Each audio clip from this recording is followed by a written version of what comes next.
working for Manchester United's secretive billionaires to hate us when the club has been so successful. It's extraordinary, remarked Joel Glazer after Manchester United's emphatic Champions League victory against AC Milan in March 2010.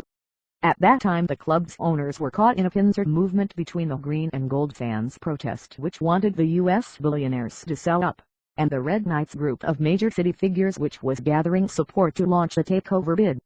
Some 5 years previously, in 2005, the Glazer family had taken over the Old Trafford club, in a controversial, highly leveraged buyout, which alienated a large chunk of its support and the mainly skeptical Fleet Street too. And some of those fans were not, and are still not, prepared to let the secretive U.S. owners forget their anger at the hundreds of millions of pounds of debt that the takeover put on the Old Trafford club. Measured from an American perspective, where they have passionate sports fans of their own, it was still a shock for Joel Glazer to hear chants at the AC Milan game like "Die Glazer die." That was extraordinary, recalls Tace Nalani, who worked for 6 years as confidential media advisor for the Glazers.